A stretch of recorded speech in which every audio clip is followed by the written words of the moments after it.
হেৰা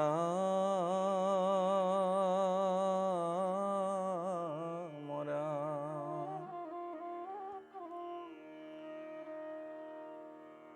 আৰ কোনে ফললৈ বুলি ডাকিল পখাৰি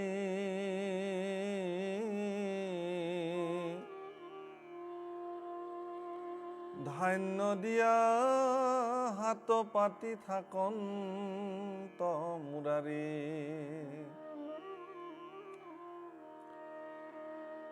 আৰ কৃষ্ণৰ হস্তক ভৰি দেই ফলবাসী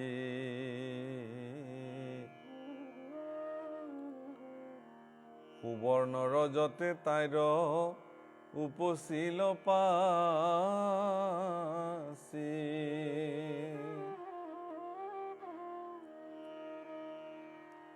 হেন সময়তে এগৰাকী ফল বেচা মহিলা পখাৰী এগৰাকীয়ে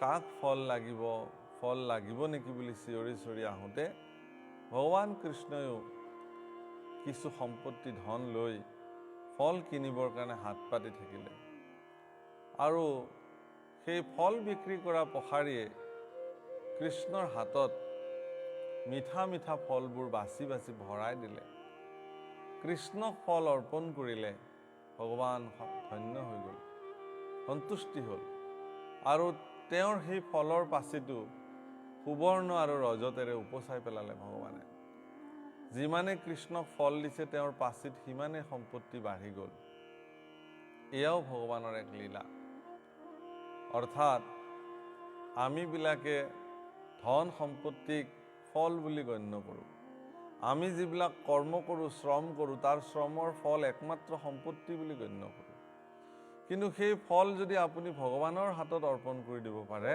তেতিয়াহ'লে প্ৰকৃত ধন আপোনাৰ ভঁৰালত মজুদ হ'ব ভগৱানে দিয়া ধন ভগৱানৰ ধন ঈশ্বৰৰ ধন যাক আমি নাম ধন বুলি কওঁ পৰম বিত্ত সম্পত্তি বুলি কওঁ অৰ্থাৎ ফল আপুনি ভগৱানৰ হাতত দিব পাৰিব লাগিব আনন্দৰে যদি ফল ভগৱানৰ হাতত দিব নোৱাৰে নিজে ভোগ কৰিম বুলি ভাবিছে সেই ফলে আপোনাক কিন্তু প্ৰকৃত সোৱাদ দিব পাৰিবনে নোৱাৰে সন্দেহ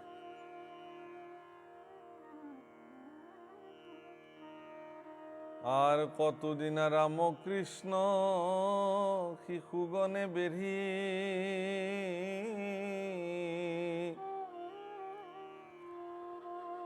যমুনার তীরত রঙ্গে খেলা অন্ত খেরি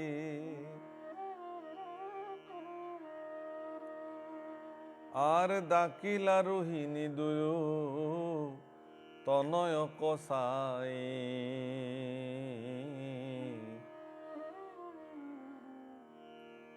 দাসে রাম কৃষ্ণ খেৰি খেলাই বা কপাই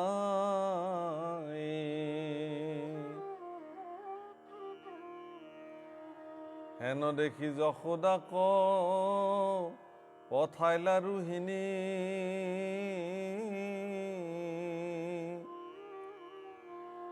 ও মোৰ বোলে নাখে শিশু চলি আপুনি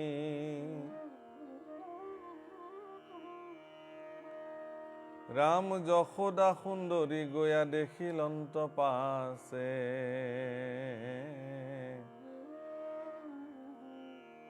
প্ৰভাতৰে পৰা কৃষ্ণে খেলা অন্তে আছে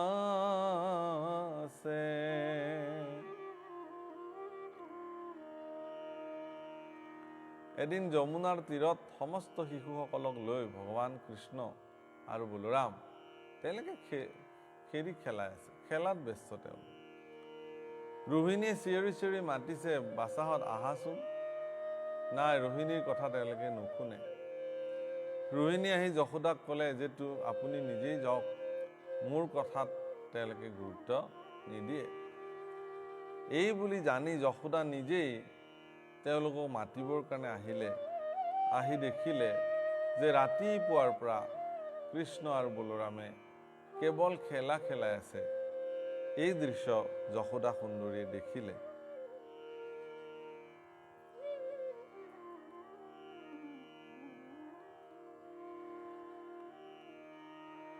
আর পুত্র স্নেহে ডাকসারি বুলন্ত বসন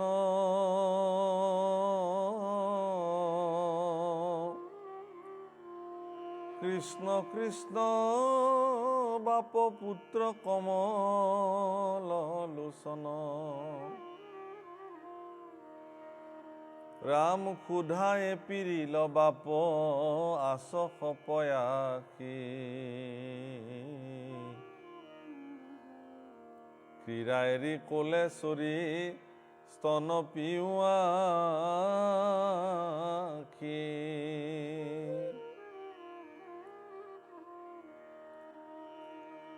হে ৰাম আইখ বাপ কুলৰ নন্দন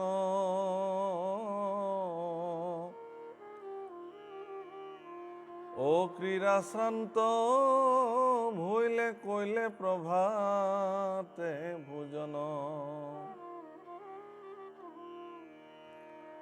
আৰ গোপৰাজে তোমাক আসন্ত বাত চাই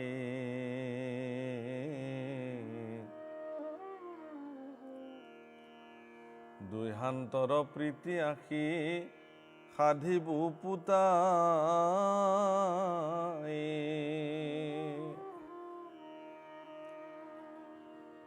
আৰ ধুলা লাগি আছে গাঁৱে কৰাখি স্নান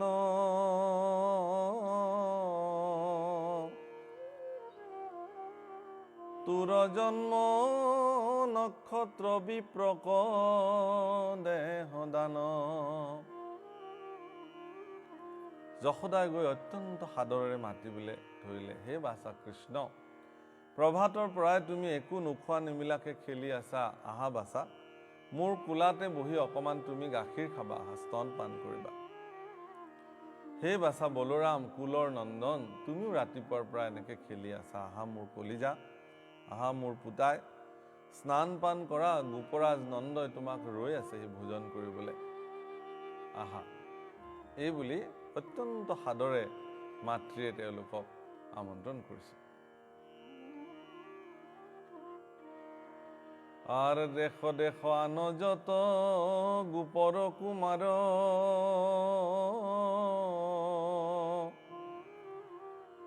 ও খায়া দায়া ফুরয় রঙ্গে পিন্ধি অলঙ্কার আর হেন জানি পুত্র আখি হয়েও খালঙ্কৃত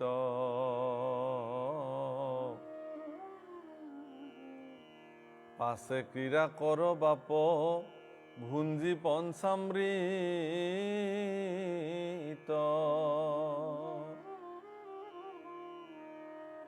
আহা বাছা চোৱাচোন সকলোৱে গোপবিলাকে খাই লৈ সুন্দৰকে পিন্ধি উৰি ফুৰিছে, তোমালোকেও আহি স্নান পান কৰি শালংকৃত হোৱা, সুন্দৰ সাজ সজ্জা পৰিধান কৰা, তাৰপিছত আকৌ খেলিবা, আহা। আমাৰ মাকবিলাক প্ৰত্যেকগৰাকী মাকেই তেনেকে সন্তানক আমন্ত্ৰণ কৰে। এয়া হ'ল মাতৃৰ পুত্ৰ স্নেহ, ইও লীলা ভগৱন্ত পুৰুষে কৰিছে।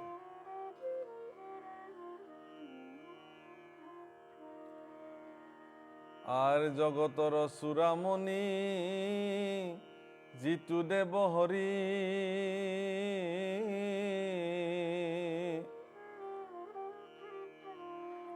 ও তাংকে পুত্ৰ বুলি সতী নেন্ত হাতে ধৰি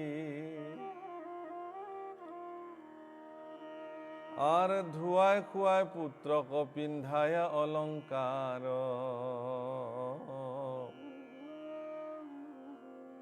মিলয় মহা উৎসৱ ৰোহিণী যশোদাৰ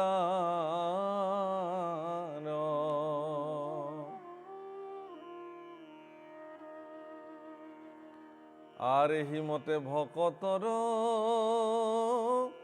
গতি নাৰায়ণ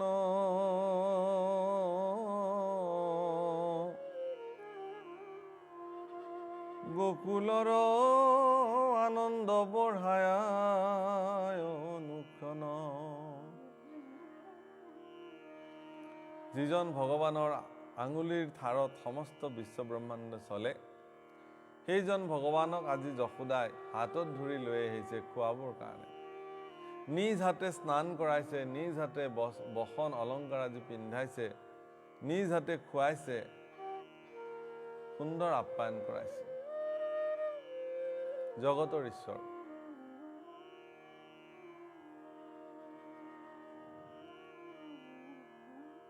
আৰু সেইমতে বলোৰাম আৰু কৃষ্ণক খুৱাই ধুৱাই আনন্দিত কৰি ৰোহিণী আৰু যশোদা দুয়োগৰাকীয়ে আনন্দিত হৈছে।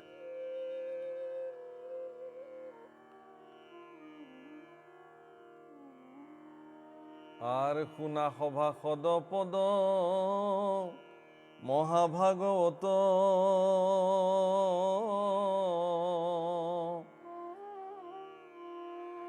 ও হৰি ভকতিৰ দেখা পৰম মহত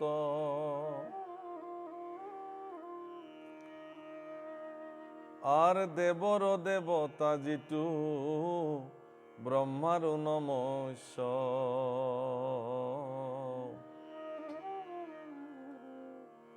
ভৈলা ভকতিতে আখি গোৱালীৰ বৈশ্য।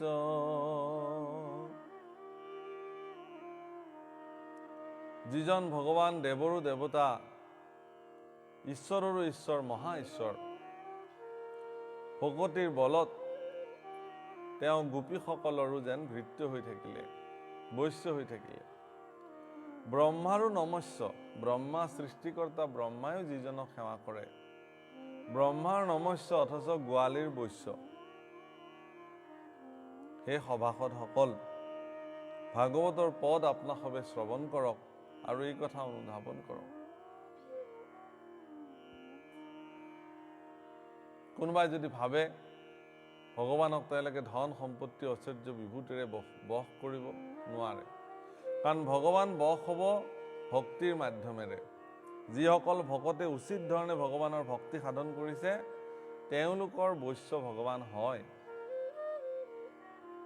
এই কথা তেওঁ লীলাৰ মাধ্যমেৰে প্ৰমাণ কৰিছে, এই কথা উপদেশত প্ৰদান কৰিছে।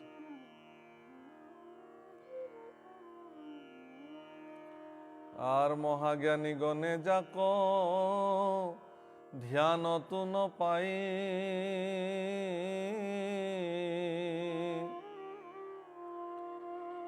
ও অনন্তে সহস্ৰ মুখে যাৰ গুণ গাই।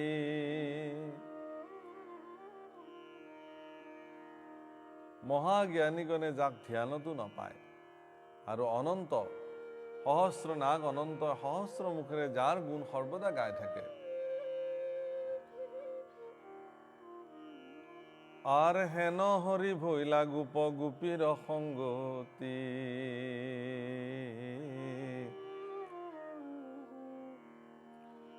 কোননো নাসাদয় বন্ধু কৃষ্ণৰ ভকতি।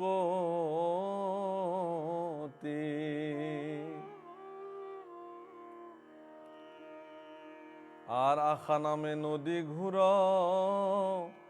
জল মহাধন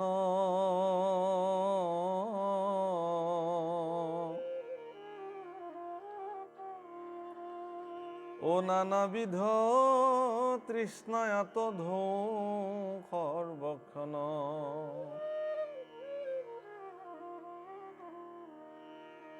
মহাজ্ঞানী গণীসকলে যাক ধ্যানত নপায়, অনন্ত সহস্ৰমুখী যাৰ গুণ গায়,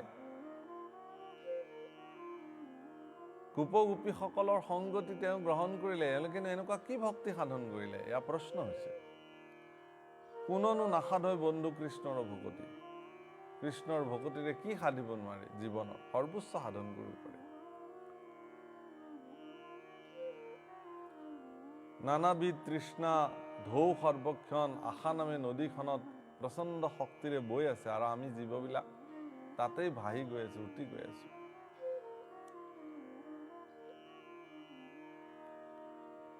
আৰ কাম ক্ৰোধ ভৈলয়াত কুম্ভীৰ মগৰ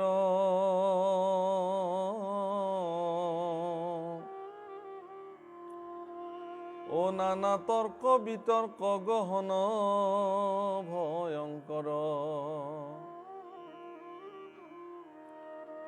আৰ মোহশয় মহাপাপ চিন্তা একাশৰ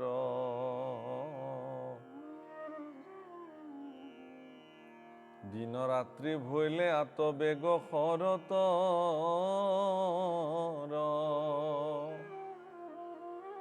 এই সংসাৰখনৰ বৰ্ণনা কৰিছে। আশা নামৰ নদীখন এই সংসাৰখনত বৈ আছে আৰু আমি জীৱবিলাকেও সেই আশা নামে নদীত উটি গৈ আছো। ইয়াৰ ঢৌবিলাক সৰ্বক্ষণতে ঢৌ কোন? তৃষ্ণা। আমাৰ যিটো তৃষ্ণা, প্ৰাপ্তিৰ তৃষ্ণা, ধন লাগে, ঐশ্বৰ্য লাগে, ভোক লাগে, পিয়াহ লাগে, খাবলৈ লাগে, পিন্ধিবলৈ লাগে, এই তৃষ্ণাবিলাক এই আশা নামৰ নদীখনৰ একোটা প্ৰচণ্ড প্ৰচণ্ড ঢৌ। আৰু আমি জীৱবিলাক এবাৰ তললৈ গৈছোঁ, এবাৰ ওপৰলৈ গৈছোঁ। মহাপুৰুষ মাধৱদেৱে নামঘোষাত লিখিছে, হে হৰি সাৰ শূন্য মৃগ তৃষ্ণাৰ নৱ জলে শ্ৰান্ত হুয়া মহামোহ পাও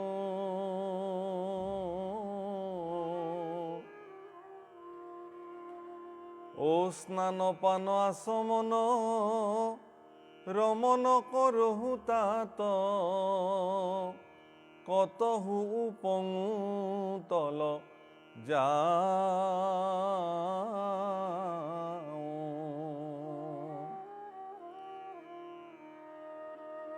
হে হৰি সাৰশূন্য, এই সাৰশূন্য জগতখনত এই মৃগ তৃষ্ণাৰ নৱজলে, মৃগ তৃষ্ণাৰ নৱজল বুলি কৈছে। মৃগ তৃষ্ণাৰ নৱজল মানে প্ৰচণ্ড মৰুভূমি এখনত হৰিণ পহু এটাই যেতিয়া তাত বিচৰণ কৰে, তেতিয়া ওপৰৰ পৰা প্ৰচণ্ড সূৰ্যৰ তাপত আৰু তলৰ পৰা সেই তপ্ত বালিবিলাকৰ তপ্ততাত তেওঁৰ শৰীৰত পানীৰ অভাৱ হৈ যায় আৰু তেওঁৰ পিয়াহ লাগে। যেতিয়া তৃষ্ণাতুৰ হৈ পৰে হৰিণটোৱে, তেতিয়া সি দূৰলৈ ডিঙি মালি চায় আৰু পানীৰ চিকমিকনি তেওঁ দেখিবলৈ পায়। দৌৰি দৌৰি দৌৰি দৌৰি সেই পানীৰ উৎস বিচাৰি, পানীৰ চিকমিকনি বিচাৰি তেওঁ যায়। গৈ দেখে যে সেয়া পানী নহয়, সূৰ্যৰ পোহৰ পৰি বালিৰ চিকমিকনি। তাকে তেওঁ দূৰৰ পৰা পানী যেন দেখিলে। ইয়াক মৰীচিকা বোলে। আপোনালোক সকলোৱে জানে যে মৰুভূমিৰ মৰীচিকা, য'ত মানুহে দূৰৰ পৰা পানী যেন দেখে, কিন্তু বাটকুৰি বাই ওচৰলৈ গৈ দেখিলে যে সেয়া পানী নহয়। তে হৰিণাটোৱে আকৌ আঁতৰলৈ ডিঙি মেলি চায় আৰু তেনেকুৱা এখন অন্য মৰীচিকা তেওঁ দেখে। আকৌ সেইখনলৈ দৌৰি দৌৰি যায়, তাত গৈ তাতো পানী নাপায়। আকৌ তৃষ্ণা, যিমানে দৌৰিব, যিমানে উত্তাপ বাঢ়িব, যিমানে মৰুভূমিৰ মাজলৈ তেওঁ গতি কৰিব, সিমানে তেওঁৰ ভাগৰ লাগে, শৰীৰত পানীৰ পৰিমাণ কমি যায় আৰু তৃষ্ণা বেছিকৈ বাঢ়ে। ইফালে পানীৰ সন্ধানত তেওঁ দৌৰি থাকে, তৃষ্ণাতুৰ হৈ। আৰু এটা সময়ত হৰিণাটোৱে সেই প্ৰচণ্ড তাপ, তৃষ্ণা লৈ অন্তকণ্ঠ শুকাই তাতেই তেওঁ মৃত্যুবৰণ কৰে। আমাৰ জীৱবিলাকৰো ইয়াতকৈ আৰু বেলেগ গতি নহয়। ধন সম্পত্তি ঐশ্বৰ্য বিভূতিৰ মৰীচিকা খেদি খেদি অমুকত গ'লে বেছিকৈ পাম, তালৈ দৌৰোঁ। অমুক কৰ্ম কৰিলে আৰু এগালমান ধন উপাৰ্জন কৰিব পাৰিম, আকৌ তালৈ যাওঁ। এই সংসাৰ মৰীচিকাখনত আমিবিলাকেও সেই আশা নামৰ নদীখন বিচাৰি তাত স্নান পান আচমন কৰিম, সেই অৱগাহন কৰিম, সেই ধাৰণাৰে আমিবিলাকে কেৱল দৌৰি থাকোঁ, কেৱল দৌৰি থাকোঁ। তাতে আকৌ কাম ক্ৰোধ এইবিলাক কুম্ভীৰ মগৰ তাত ৰৈ আছে আপোনাৰ কাৰণে। বিভিন্ন তৰ্ক বিতৰ্ক এইবিলাক গহন ভয়ংকৰ। কাৰণ আপুনি যিখন ক্ষেত্ৰত কাম কৰি আছে, সেইখন ক্ষেত্ৰত আপুনি তিষ্ঠি থাকিবলৈ, বৰ্তি থাকিবলৈ আপুনি বিভিন্ন সংগ্ৰাম কৰিব লাগিব। যোনে যি ক্ষেত্ৰত কাম কৰি আছে আজিৰ তাৰিখত, সেই নিজৰ নিজৰ ক্ষেত্ৰখনত নিজৰ অস্তিত্ব বৰ্তাই ৰাখিবৰ কাৰণে এখন ভীষণ সংগ্ৰাম কৰিবলগীয়া হয়। সেই সংগ্ৰামত তেওঁ জয়ী হ'লেহে তেওঁ সেইখন ক্ষেত্ৰত তেওঁ নিজকে বৰ্তাই ৰাখিব পাৰিব, যি ক্ষেত্ৰই হওক।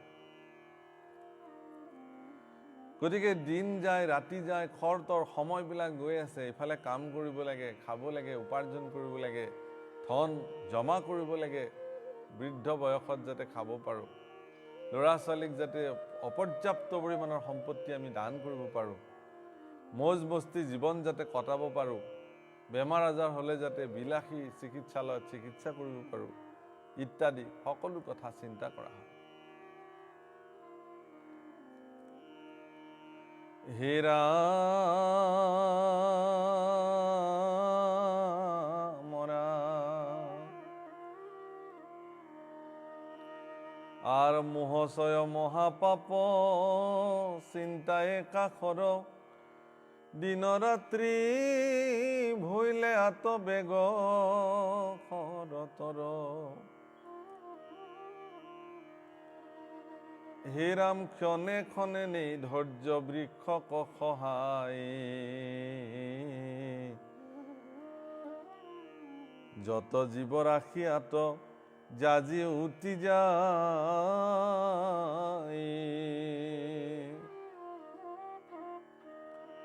আৰু ধৈৰ্য নামৰ বৃক্ষ ক্ষণে ক্ষণে সেই ধৈৰ্যৰ বৃক্ষ সেই আশা নদীৰ খৰতৰত প্ৰচণ্ড সোঁতত লাহে লাহে তাৰ খহিবলৈ ধৰে।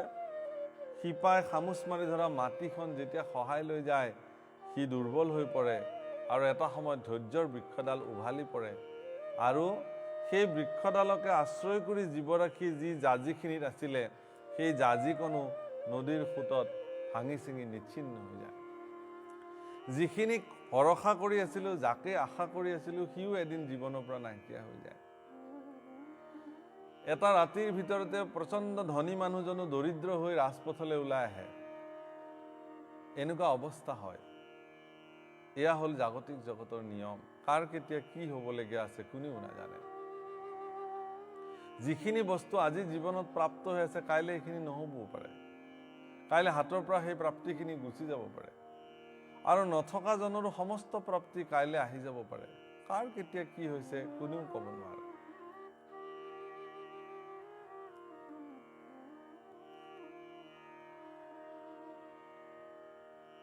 আর কৃষ্ণ পদ নৌকা বিনে ন যাই তরণ,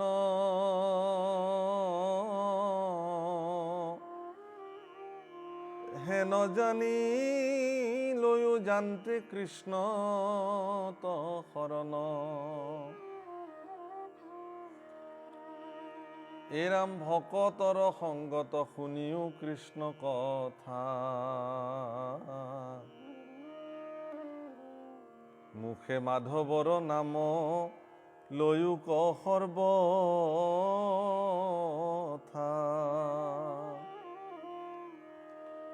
কৃষ্ণপদ নৌকা বিনে নাযায় তৰণ। গতিকে এই ভৱ সমুদ্ৰত বা এই ভয়ংকৰ আশা নামৰ নদীখনত, য'ত ধৈৰ্যৰ বৃক্ষডাল উভালি পৰিলে, য'ত সামান্য আশ্ৰয় লৈ থকা জাজিকণো নৈৰ সোঁতত উটি গ'ল, আপোনাৰ ভৰসা কৰিবলৈ কি থাকিলে? গতিকে যিহেতু আশা নামৰ নদীখনত আমাৰ নিচিনা জীৱবিলাকৰ কোনো অস্তিত্ব নাই, গতিকে আমি নিজক এই ভয়ংকৰ নদীখনত নিজক তৰাবৰ কাৰণে আমি আচলতে কৃষ্ণৰ চৰণ পদ নৌকা, ভগৱান কৃষ্ণৰ চৰণ যুগলৈকে আশ্ৰয় কৰিব লাগিব। ইয়াতকৈ আৰু শ্ৰেষ্ঠ আশ্ৰয়স্থান, নিৰাপত্তাজনিত স্থান আৰু ক'তো নাই। এই কথা শাস্ত্ৰই বাৰম্বাৰ কৈছে। যিসকল ব্যক্তিয়ে ভগৱান কৃষ্ণৰ চৰণত শৰণ গ্ৰহণ কৰি আশ্ৰয় ল'লে, তেওঁলোকে কেতিয়াও এই ভয়ংকৰ সংসাৰ নদীখনত তেওঁলোকে আৰু উটি ভাহি ফুৰিব নালাগে। ভকতৰ সংগত শুনিও কৃষ্ণ কথা, মুখে মাধৱৰ নাম লৈও ক সৰ্বথা। আৰু ভকতৰ সংগত সৰ্বদা কৃষ্ণ কথা শুনিব লাগে আৰু মাধৱৰ নাম মুখেৰে সৰ্বদা উচ্চাৰণ কৰিব লাগে। ভকতৰ সংগত ঈশ্বৰৰ নাম লোৱাটো জৰুৰী। আৰ মাধৱৰ পাদ পদ্ম নৌকা কৰি সাৰ,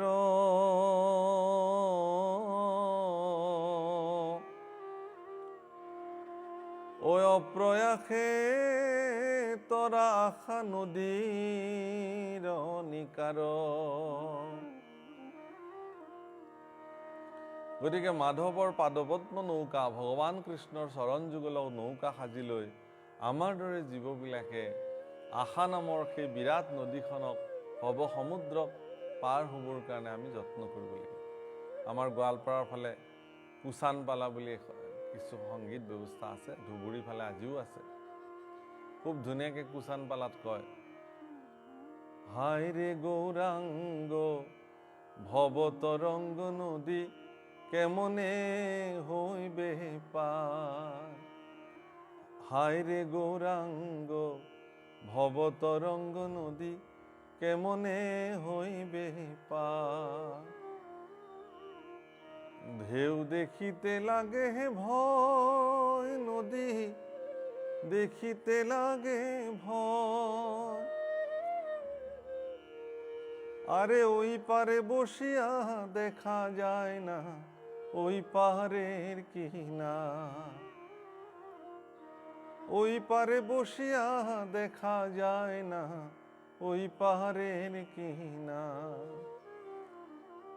হায় রে গৌরাঙ্গ ভব তরঙ্গ নদী কেমনে হইবে পার। হে গৌরাঙ্গ, এই ভৱ তৰংগ নদী, এই প্ৰচণ্ড ভৱ সমুদ্ৰ, কিমান ঢৌ, কিমান উৰ্মিমালা, ভয়ংকৰ কুম্ভীৰ মগৰ কেনেকৈ পাৰ হয়। প্ৰভু কলাইসকল, আপোনালোকে জানে সংসাৰখন এখন নদী। বিভিন্ন সমস্যা, বিভিন্ন আপদ বিপদ বিঘিনি আমাক এনেধৰণে বেঢ়ি থাকে, তাৰ পৰা যেন কেতিয়াবা এনেকুৱা লাগে যেন এইবাৰ বাচিলেহে বচা। এনেকুৱা ভয়ংকৰ প্ৰত্যাহ্বানৰ সন্মুখীন আমি আমাৰ জীৱনত হওঁ। হয়তো আপুনিও হৈছে, ময়ো হৈছোঁ, সকলো হ'বই লাগিব, এয়া সংসাৰৰ নিয়ম। কিন্তু এই সমস্ত বিপদ বিঘিনিৰ পৰা যদি আপুনি নিজক তৰাই ৰাখিব খোজে, বা এই বিপদ বিঘিনি যদি আপুনি পাৰ কৰি যাব খোজে, তেতিয়াহ'লে কৃষ্ণ নৌকাকে সাৰ কৰিবলৈ কৈছে। এই কথা ভাগৱতে বাৰে বাৰে কৈছে। আৰু আশা নদী নামৰ ভয়ংকৰ সংসাৰ সমুদ্ৰখন আপুনি তৰি যাব পাৰিব। শেষত কৈছে উপদেশৰ শেষ পদত, আৰ কৃষ্ণৰ কিংকৰে কহে শংকৰে যুগুতি।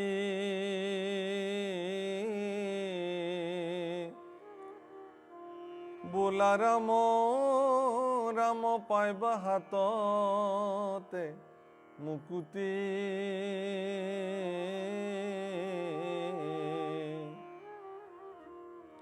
কৃষ্ণৰ কিংকৰ শংকৰে কহে এহি যুগুতি।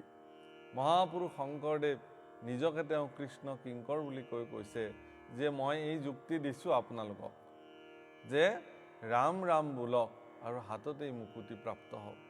আপোনাৰ সংসাৰ সমুদ্ৰত সৃষ্টি হোৱা সমস্ত অপায় অমংগল ঢৌ সমস্ত ভগৱন্ত পুৰুষৰ কৃপাত ৰাম নাম হৃদয়ত বোলোতাজনৰ মানে সৰ্বদা সকলো বিপদৰ পৰা তেওঁ নিষ্কৃতি পাব।